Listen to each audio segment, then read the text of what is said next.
Today we're here with Farrell Vernon, SVP of Artist Services for ReverbNation. We're going to ask Farrell some questions about email marketing. Where does email fit into the mix of social media and the digital landscape in general? I think the common misconception is that email marketing is no longer effective, that the new things like Facebook and Twitter are much more effective and much better. Those are the new hot technologies. It's interesting, we ran a survey with our artists, and one of the overwhelming pieces of feedback we got about how to use email marketing was, well, I don't use email marketing because it's for old people. And so I think there's this overwhelming feeling that email is sort of this archaic type of marketing. It doesn't work anymore. And I think it's a really dangerous misconception for today's musician, because email marketing is still super powerful. People still spend a ton of time in front of their email. And it's not that Facebook or Twitter or social marketing channels aren't important. They are, but email is still a really important weapon in every artist's arsenal for trying to communicate a message with their fans. So you talk about this misconception that artists have that email is for old people. Where do you think this misconception came from?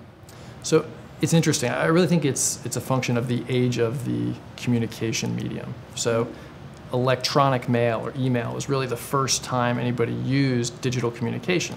And because it was sort of the original form, I think that it's sort of out of style. It's not in vogue anymore. And I think that's really what's contributed to it. I think the thing that most musicians don't realize is it's an original, it's more of a classic, right? It still works, it's still really powerful. It's still a way you can tell a direct story with your fan base and connect with them. And so I think that it's really truly just the age of email that's sort of contributed to this misconception. So email's been around for a while.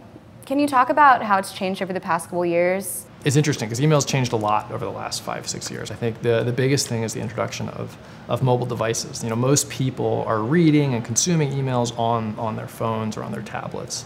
And so that has sort of changed a lot about email design. It needs to be more image-driven. Used to see a lot of emails that had a lot of different sections to them, a lot of different parts. And I think that's really going away, in favor of smaller, more impactful messaging that's much more driven by images.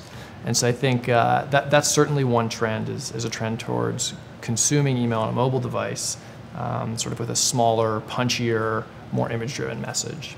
I think the other thing that you've seen is that the companies in the middle, the Gmails of the world and the Yahoo Mails of the world, have built really incredible tools for filtering and sifting through emails that people want and people don't want.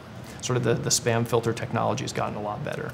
And so what you're faced with is a much more level, honest playing field in email marketing, where somebody has to genuinely want your email in order for them to actually read it.